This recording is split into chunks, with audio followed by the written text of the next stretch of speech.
Thank you everyone for joining us this afternoon. We are going to be presenting on the employee retention credit directed towards how credit unions can apply, as well as how your small business members may be eligible to take advantage of this credit. I am joined today by Chris Zingali. He's a partner at Janover, and he's been leading Janover's COVID-19 relief team since the start of the pandemic and is specializing in the ERC credit. Today, we are going to walk you through how you can qualify as a credit union, as well as how your members might be eligible to take advantage as well. We thank you for joining through CUNA today, and we hope to be able to present this to you and find some of you to be eligible. We will be finishing off with ways that you can market this out and ways that you can reach back out to us to obtain this credit and determine your eligibility. And like I said, I am joined by Chris Zingali. I will give him the opportunity to introduce himself as well. I am from NewTech, your business solutions company, and we are partnered with CUNA Strategic Services to present this to you today. All right, thank you very much, Samantha. I appreciate the introduction. Let's go to the next slide, please. The first slide, rather.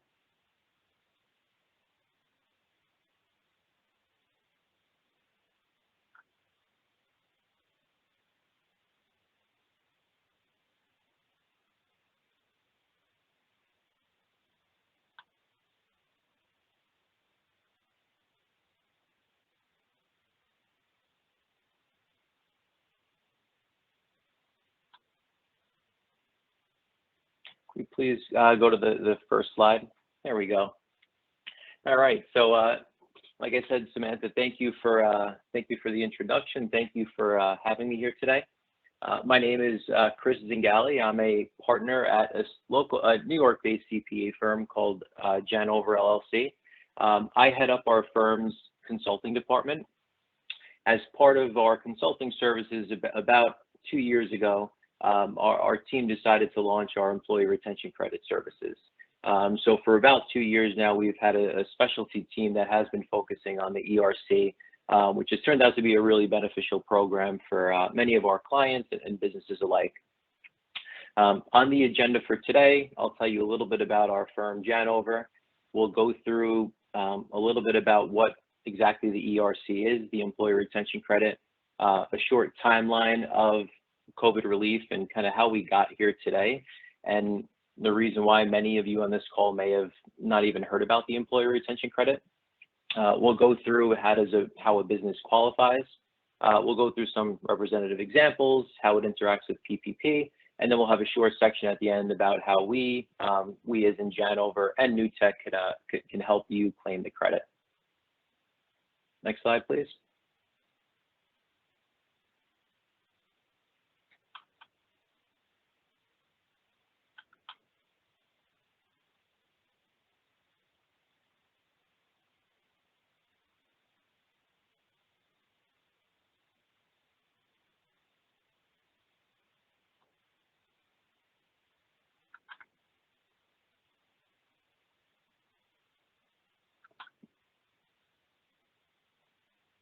We're having some technical difficulties here.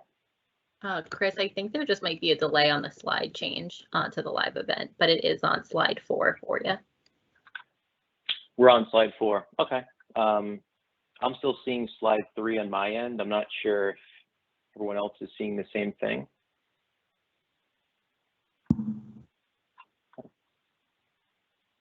Okay, where's the slide 4? So a little bit about Janover. Like I said, we're a New York-based CPA firm. We're about 150 team members, about 20 partners. We were established back in 1938, so we've been around for a little over 80 years. We have clients in almost all 50 states, and we serve over 16 industries. Next slide, please.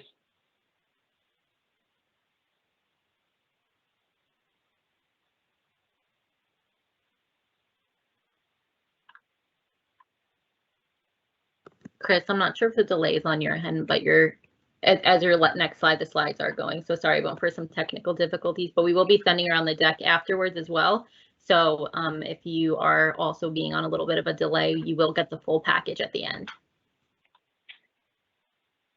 Okay, great. So as I say next slide, I'll just assume we're on the next slide, and we'll just work through the technical difficulties here. A short slide about some of our service offerings. We're a tax and compliant auditing CPA firm. We have a large advisory and consulting practice, again, which is where our ERC services have been running out of. Next slide, please. This just shows some of our firm's awards. We're a top 200 firm in the country. Our marketing department loves this slide, so we include it in all of our decks, but we are going to move on to the fun stuff, talk about the employee retention credit on the next slide, please. So what exactly is the employee retention credit, right? The employee retention credit is a refundable payroll tax credit that was created under the CARES Act, which was originally designed to be a way to encourage businesses to maintain their staff during the pandemic. The ERC provides eligible employers, or businesses rather, cash refunds of up to $26,000 per employee for any wages that were paid between March 13th of 2020 through September 30th of 2021. Key factor here is that a business must have W-2 employees in order to qualify for the credit. Big piece here is, again, this is a refundable payroll tax credit. It's not a forgivable loan similar to the PPP. It's not a grant. It's not a loan. It's an actual fully refundable payroll tax credit, meaning that it's actually a way to get cash in your pocket. Next slide, please. So how did we get here, and why is the ERC this program that really has flown under the radar for so long? So when we go back to the original CARES Act that was passed in March of 2020, that was the same act that essentially provided PPP, that first PPP draw. In that original legislation, the ERC did exist. It was a program that existed all the way back to early 2020. At the time when the CARES Act was passed, a business really had to choose to take PPP or ERC. A business could not do both. It was really an either or. So because of the success behind the PPP and all the fame that it got when it was first passed, pretty much all businesses in the country chose to take PPP rather than the ERC. So it really flew under the radar and did not get much fanfare. Fast forward to the end of 2020, to December 27th of 2020 to be exact, the Consolidated Appropriations Act of 2021 was passed.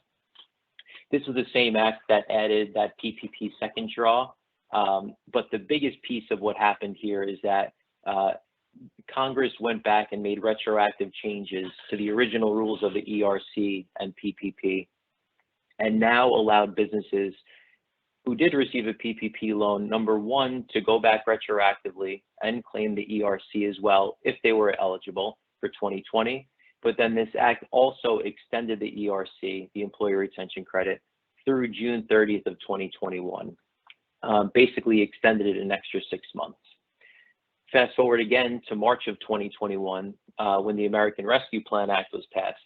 In that act, they actually extended the ERC through the fourth quarter of 2021, adding another 6 months to it. And then at the end here, the last piece, when the infrastructure bill was passed at the end of 2021, mid Q4, mind you, that act actually eliminated the fourth quarter credit. So where we stand as of today, the ERC is eligible for employers or businesses rather who claim PPP money. And the credit goes from March of 2020 through the third quarter of 2021. Next slide, please. So at what point in the mix did credit unions actually become eligible for the ERC? This is something that, again, another thing that really has flown under the radar.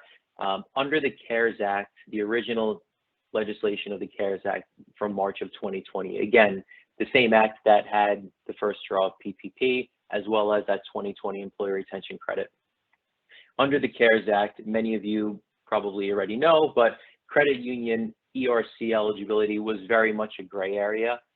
Reason being is that Internal Revenue Code defines credit unions as instrumentalities of the government, and therefore it was very gray on whether or not credit unions could actually qualify and claim the Employee Retention Credit.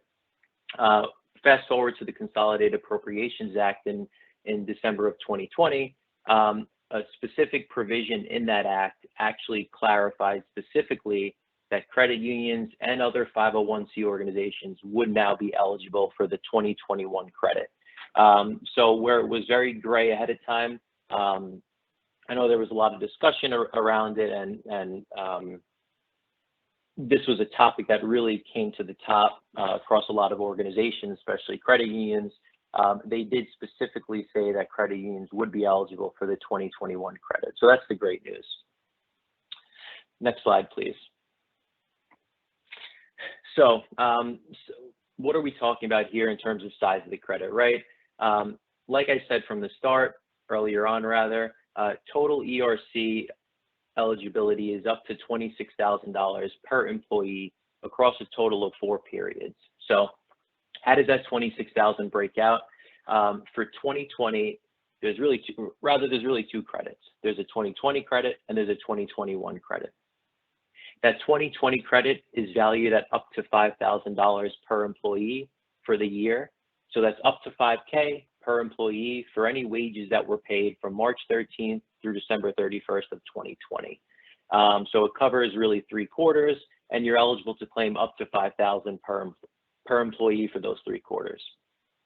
For the 2021 credit, they significantly kind of upgraded that credit, thereby making businesses eligible, if they qualified for it, for up to $7,000 per employee per quarter for 2021, thereby making the 2021 credit valued at $21,000 in itself. So whereas the 2020 credit, we call it, it's not really an annual period, but we call it here an annual credit.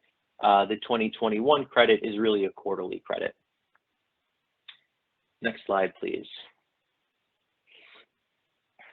So we're starting to get into the how do you qualify piece and how do businesses qualify. The first major qualification is certain full-time employee limits. So the ERC can only be claimed on what the IRS calls qualified wages. Those are really gross wages that are subject to FICA taxes, as well as certain healthcare expenses. Now, the definition of qualified wages largely differs for what the IRS defines as small versus a large employer. For a small employer, pretty much all wages are eligible. All wages are qualified for the ERC. For a large employer, there's not really much opportunity here. The only real wages that would qualify for ERC would be wages paid to employees who are not actually providing services to the company. So that would be if a large business furloughed a large number of employees during COVID, they could claim the credit on wages paid to the furloughed employees. But really, if you're not a small employer, if you're not defined as a small employer for ERC purposes, there's not too much opportunity to claim the credit. So how exactly does the IRS define a small employer? It differs, of course, for 2020 versus 2021. For the 2020 credit, the IRS defines a small employer as a business who averaged less than 100 full-time employees in 2019. That's specifically full-time employees. Part-time employees would not be included. And note that it is focused on 2019 full-time employees. So that would be based on pre-COVID levels. For the 2021 credit, just a reminder that the 2021 credit in terms of size of the credit is $21,000 versus $5,000 for 2020. So it's a much larger credit, plus the eligibility is much expanded. So for 2021, a business would have to have averaged less than 500 full-time employees in 2019. So they really lowered that bar in terms of how a business could qualify. Much larger businesses were now able to qualify for the credit, which really opened up the whole program to many more businesses across the country. Key note at the bottom here is that any owners and their family members' wages would be excluded from the definition of qualified wages. But that really gets into the first step of qualification for the ERC. You have to really determine the number of full-time employees or how large the business is.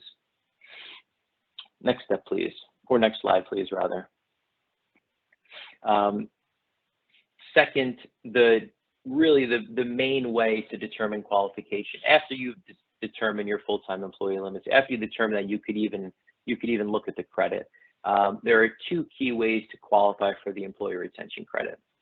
And a business or a credit union or any other organization in the country would have to meet at least one of the two following eligibility requirements. So you don't need to meet both. You have to meet either or. You could meet both. You could meet one of these in 2020 and a different one in 2021. But the first way to qualify, which is more of a quantitative approach, right? There's a quantitative and a qualitative aspect of qualification here.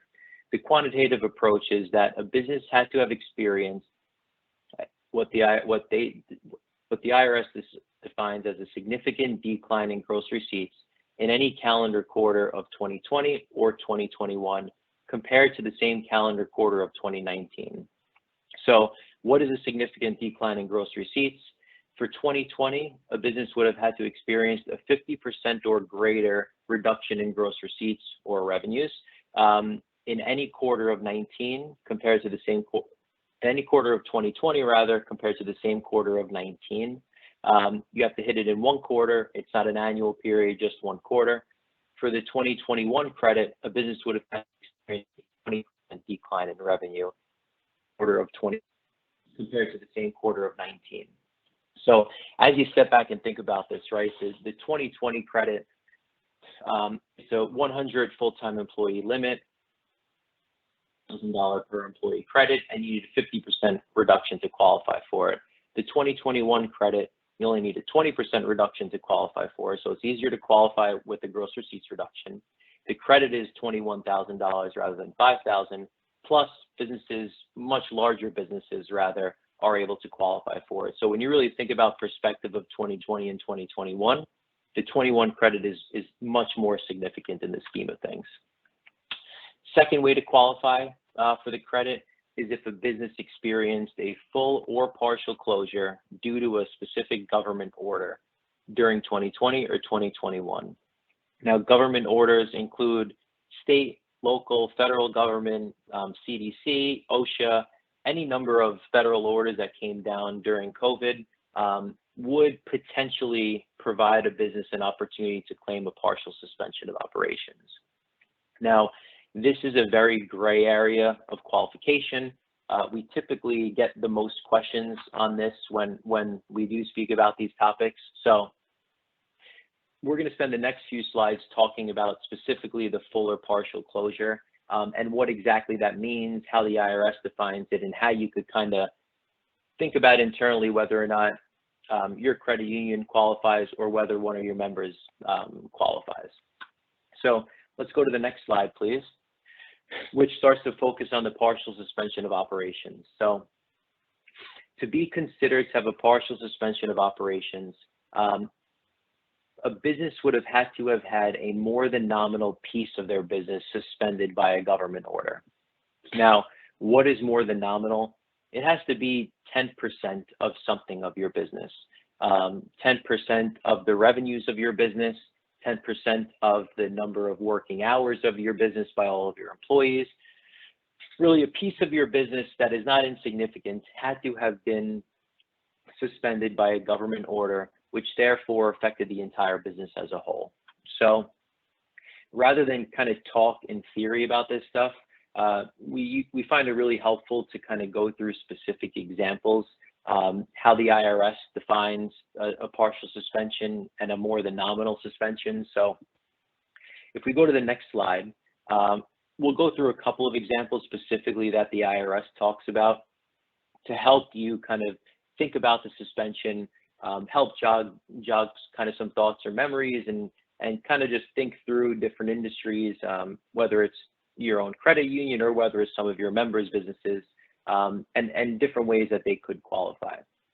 So first example here is really a restaurant, right? Restaurant, especially in New York, but really across the country. Restaurant closes their indoor dining and they shift to takeout only. They're still operational. They may be but they were forced to close their indoor dining. Under that restaurant, regardless of what happened with their revenues, they would qualify for a partial suspension of operations. Moving on, now let's say that restaurant was allowed to open outdoor dining only. They still couldn't open up indoor dining. Because that indoor dining facility is still forced to be closed by the government, that restaurant would still qualify for a partial suspension of operations. And then finally, even if indoor dining reopened, at least through the beginning of 2021, that restaurant had limited indoor capacity, thereby qualifying them for a partial suspension of operations. A retailer, if a retailer has an in-person presence, a brick and mortar presence, and an online presence, and that in-person store is closed by a government order, the fact that they have that retail location, the online location rather, that's still operational and may be doing very well, they would qualify for the suspension of operations. Medical, so medical facility, doctors, dentists, industries like that. There was a period of time where elective and non-urgent procedures were prevented by government orders, but they were still able to remain open for emergency only. Under that example as well, those businesses would qualify for a partial suspension of operations. Number 4 is a grocery store, but it could be any store. So let's say it's a grocery store. Grocery stores were considered essential, right, during COVID. Let's say they have a salad bar in that location. The salad bar was forced to close, but the grocery store wasn't. If that salad bar doesn't make up more than 10% of the total revenue of that grocery store, then the fact that the salad bar is closed would not make them eligible to claim the ERC under the partial suspension of operations, right? They very well may qualify with the revenue reduction, but not necessarily the partial suspension.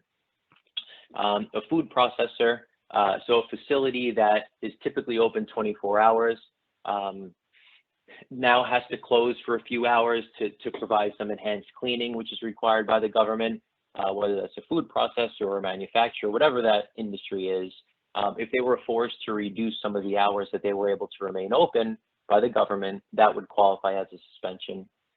And finally, a multi-location retailer. So if there are multiple branches in different states or different regions, if one member or if one branch or if one location is suspended because of a government order, then the entire business as a whole would qualify for the credit. Next slide, please. A few other examples here. A manufacturer. So the IRS does allow businesses to claim a suspension if one of their key suppliers is suspended due to government orders. Now, if the supplier of this manufacturer's materials was shut down because of compliance, and that manufacturer in turn was unable to procure certain materials to sell their goods or create their goods, they would qualify as a partial suspension of operations because their supplier was suspended. Likewise, let's say item number 2 here, let's say that manufacturer, their customers were forced to stay home and there was a lack of demand, so that manufacturer had to shut down or close their operations. That would not qualify, right? If it's a voluntary shutdown, if it wasn't something that was forced by the government and specifically related to COVID restrictions, that would not qualify as a partial suspension of operations. Finally, the third example here is remote work. If a business was required to close, but they were able to work remotely at comparable operations prior to COVID, so if they were able to shift the operations, work remotely at really not a limited capacity, because they were required to close and go remote, that doesn't necessarily give them a suspension of operations that meets the threshold that the IRS assigns in order to qualify for the ERC. At the bottom here, you see some thoughts with the credit unions. So credit, I believe, along with banks, were considered essential businesses during COVID. So I would recommend for each of you out there, if you're thinking about the suspension, well, first, right? See if you meet that revenue reduction in order to qualify for the credit. But if not, and you're thinking the suspension of operations, you're really going to have to look at the unique set of circumstances and facts that are specific to your location or the region that you're operating in. So it really depends. This is a very gray area, like I said, in terms of if you meet the threshold to qualify under the suspension. You do some research. People have very mixed feelings about this, specific for credit unions or banks. If a lobby or a branch was closed, you really have to think, was that ordered by the government or was it voluntary? Were your businesses closed for reduced hours to do enhanced cleaning protocols? Were those voluntary protocols or were those forced by the government? So as you think about the suspension of operations, you really have to look at the big picture, look at what was affected, how it was affected, and why it was affected. Was it affected voluntarily, just to be safe, or was it forced at the government, social distancing, for example? So a lobby had to be closed and only one person could come in at a time because of social distancing. And because of that, the employees in the branch were not able to see as many members and weren't able to serve as many members during a day, right? So it's gray, something to think about. It's not totally clear cut, so not everyone will qualify under a partial suspension, and it is something that you should really consider. Speak to your accountant, your advisor, your attorney, speak to people who can help you kind of think through this and see what makes the most sense for your business. Next slide, please. So not necessarily for each of the credit unions on this call, but more so for your members. When you think about partial suspension industries, these are just some of the quick ones that come to mind that we like to talk about, right? We went through some of those IRS examples, but it's sometimes easier to see them on a page like this. So when you think about the construction industry, if a construction job was shut down because that job was a non-essential job during a period of time, that could potentially qualify for a suspension. Restaurant and hospitality industry, right? Restaurants are pretty much the easiest type of business to classify as a suspended operations due to COVID because of those indoor dining restrictions. Law firms or any business who operates in a court of law. Courts were shut down in many states in the country, as you remember, in 2020, even into early parts of 2021. So if it's a business or a professional who operates primarily in courts, then they could potentially qualify for a suspension of operations because the courts were closed. Even if they shifted to Zoom, it's a different service, it's a limited service, there's not as much going on, so it could potentially qualify as a suspension of operations there. Schools or houses of worship, so for a very long period of churches and mosques, houses of worship were limited capacity, were closed, were suspended for a period of time. Manufacturing facilities, primarily due to social manufacturing was considered essential, but a lot of them did have to suspend or reduce the number of people they could actually have on site. Non-for-profits are another really popular one. So whether it's a non-for-profit that generates most of their revenue from large-scale gatherings and fundraisers, that could potentially qualify, right? So if every quarter there's a large gala that a non-for-profit holds, and that makes up most of their revenue for the year, and that gala is a 200 or 300 person event, because of the limitations of large-scale gatherings during COVID, depending on where that non-for-profit operates, that could potentially qualify for a suspension of operations as well. And then finally, medical and dental practices, like I said from that IRS example earlier,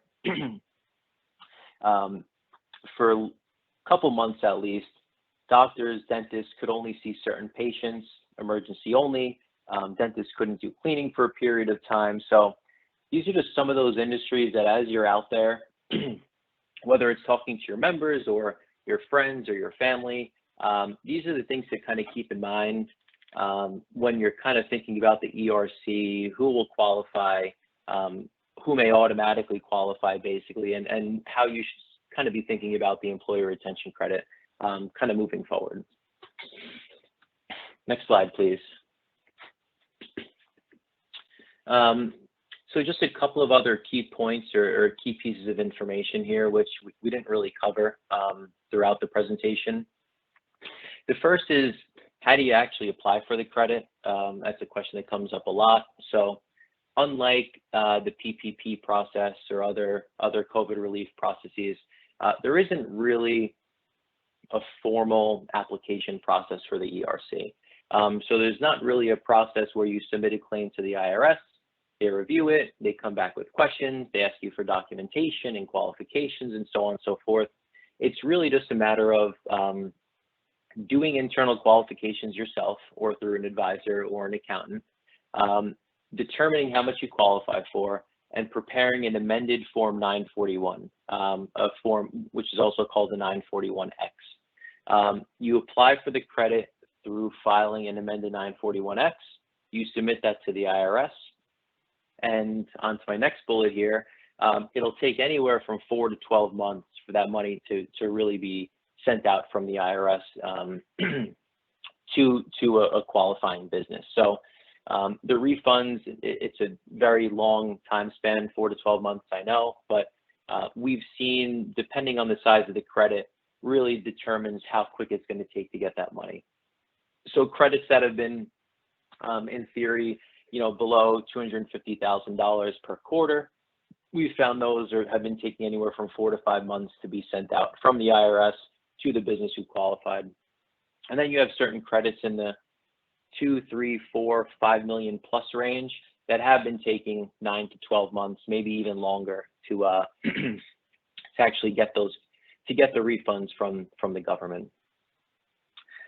Finally, key piece is that ERC refunds are taxable, so that's something that everyone should be thinking about. It's something that a lot of people fail to realize, but the money is taxable at the end of the day, so it's not like the PPP, which was really tax-free. This is essentially taxable income.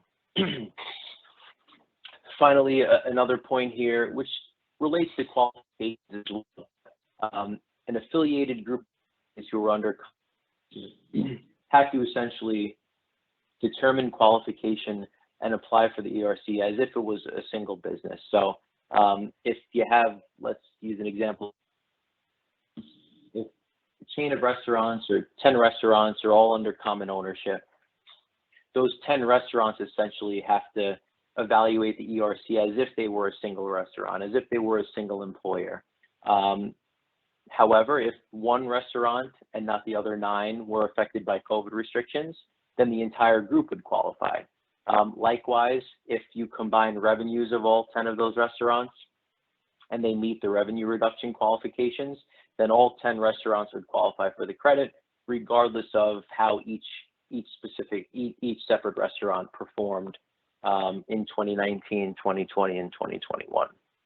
So just keep that in mind. You do have to look at affiliates. Refunds are taxable. They could take anywhere from 4 to 12 months. And to apply for it, you need to file an amended 941 return. Next slide, please. So I know we talked about the size of the credit, right? Credits could be up to $26,000 per employee. We just put this slide together just to put some perspective into the size of the credits or types of credits that we're seeing and we've been doing. So these are really 5 short examples of stuff that we've done in-house. As you can tell, it really, the higher the head count, the higher the credit. That's how it works. But whether you're a retailer with 500 plus employees who's going to qualify for over $5 million, or whether you're just like a local pizzeria or burger shop with 10, 20 employees, you're eligible for $150,000 to $200,000. Businesses all across the country are eligible for some significant refund money here. And like I said, because of the way that this program came about, it's changed so many times from March of 2020, even through today. There's updated guidance coming out all the time because of how the program evolved and how things changed. there are really not many businesses out there who even realize this credit exists. We are having multiple calls a week with business owners, most of who've never heard about the credit. Even if they ask around, they ask their friends, advisors, people don't know about it. We are seeing a lot more people applying for the credit now. We're seeing a lot of companies out selling these services and reaching out to businesses. So whether it's your credit union, whether it's a friend, a family member, a relative who owns a business, this is something you should be thinking about. You should be evaluating. It could be really impactful and really significant for a business owner, and it's something that could really help people out, especially in 2022, coming out of COVID and really trying to bounce back. This could be a really impactful credit. Next slide, please. Not very relevant for purposes of this conversation, but I think it should be mentioned. There is interaction with PPP loans for any businesses who receive PPP and are also going to be claiming ERC. The key piece is here that a business is unable to quote unquote double dip their wages. So if a business utilized wages to claim on PPP forgiveness, they can't also go ahead and take credit on those wages for ERC. As many of you probably know, PPP was a program specifically built around keeping people employed and providing small businesses money to pay their employees and continue to pay them through COVID. Likewise, ERC is a program that was meant for businesses to keep employees on payroll. So if you were given money for PPP that would be used to pay employees, you can't also take that same money and then go ahead and claim ERC on it. So not going to go through each of the bullets on this slide, but more so mention businesses who got PPP, just be careful in applying for ERC. You really have to be careful in that double dipping.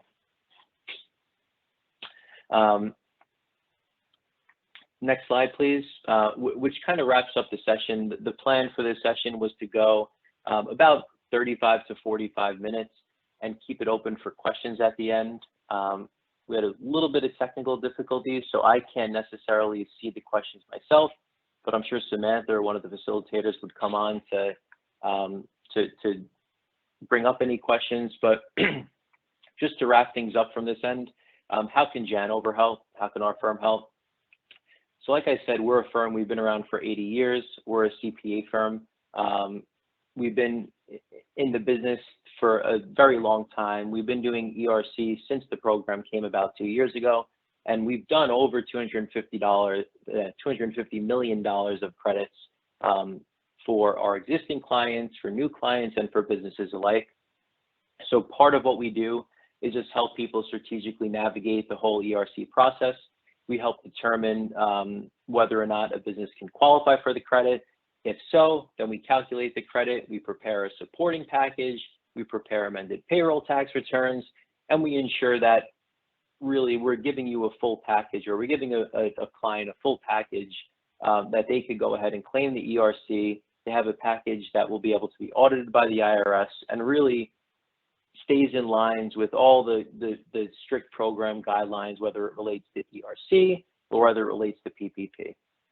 So that really wraps up the Janover piece. I'll take it to the last and final slide. And I think, Samantha, do you want to jump in here? Yeah, so thank you, Chris, for that. That was very informative. So how NewTek can help you. We've been in business for 20 years. We are a publicly traded company on the NASDAQ under stock ticker NEWT. Aside from this, we are a solution provider to businesses of all sizes. We are partnered with a lot of different credit unions, some of which might be on the call today.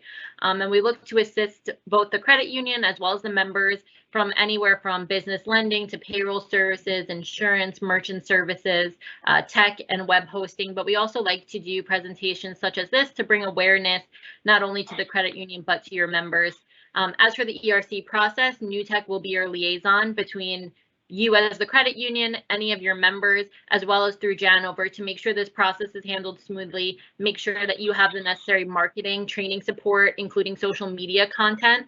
So if you want to market this out to your members and not just work on this for the credit union, we will provide you with materials to make email marketing, flyers, anything that you would want to post on social media to make sure that you have a full package to go out and make your members aware. And we will handle all of the work in communicating with them, making sure that they are eligible, speaking with them about the program. So between myself and Chris and his team, we would definitely be able to assist the credit union and any of your members. Here at NewTek, we do service more than 100,000 business accounts in all 50 states.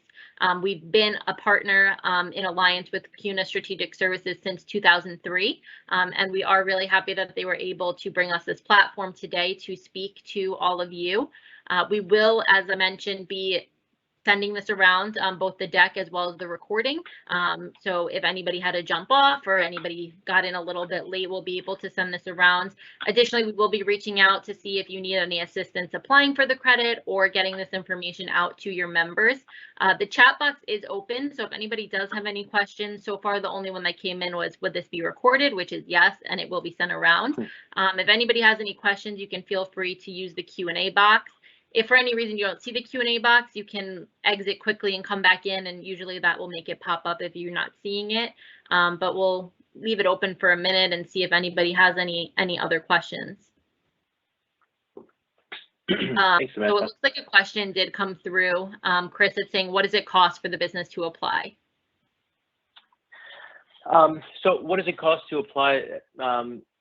If to come through Janover, we price based on a per employee fee. So we as a CPA firm don't charge contingent fees in order to claim the credit like many tax credit companies. We price it based on a flat per employee fee. So if you're interested in discussing further, I'd urge you to reach out. We're happy to have a conversation to talk through each specific situation and pricing, but again, we price it based on the number of employees in the business rather than a percentage of the credit. Perfect. I'll also leave it open for a minute. So far, that's the only question, but if anybody does have any other questions, feel free to put in the chat.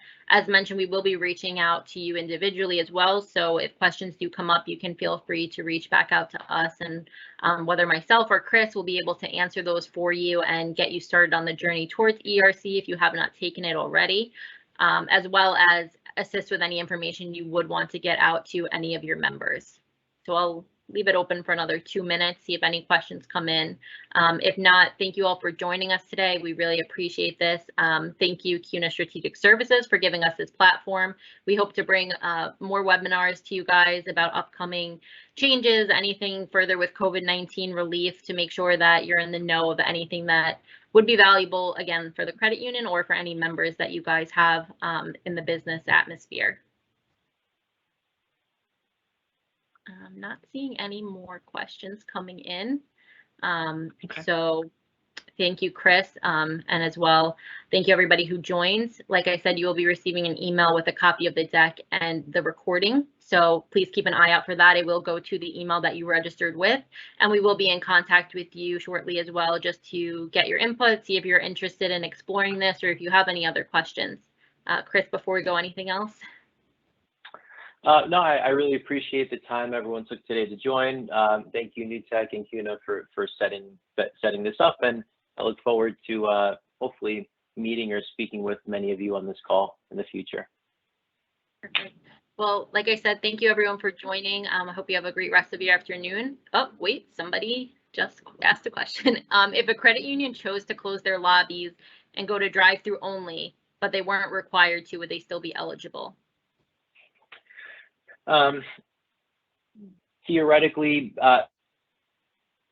if there was a voluntary suspension, that would not necessarily meet that government order threshold. Sometimes you'd be surprised, though. There may be government orders that do coincide with what you chose to voluntarily do. You may have not been forced to actually do it yourself. So I would urge you to still kind of look at the ERC, still kind of look at that suspension of operations, look at what government ordered at that time, even though you were able to stay open. and there may be an opportunity. You never know. So I wouldn't just write it off right away. I would definitely take the time to look at it and analyze it a bit further. Thanks, Chris. And yeah, we encourage you to come forward. I know most of these questions are coming in anonymous, but when we do reach out, we encourage you to reach back out to us. We're here to help you as well to determine the eligibility based on any choices you made in closures, as well as look into state regulations. So we're here for you as well to assist with some of that research. So please do not hesitate to reach out if you're not sure if you're eligible. It's worth exploring versus just, going with that you're not. We've had clients who've done that in the past, and they actually found out that they were able to take advantage. So we want to make sure that you're checking every box and determining the eligibility. It doesn't look like there's any other questions, but every time I say that, there seems to be another one, but so far none. So we will wrap this up. We are getting close to our time anyway. And again, thank you all for joining, and we will be following up with you shortly. So have a great rest of your day. Thanks, everyone. Thanks, Samantha. Thanks, Chris.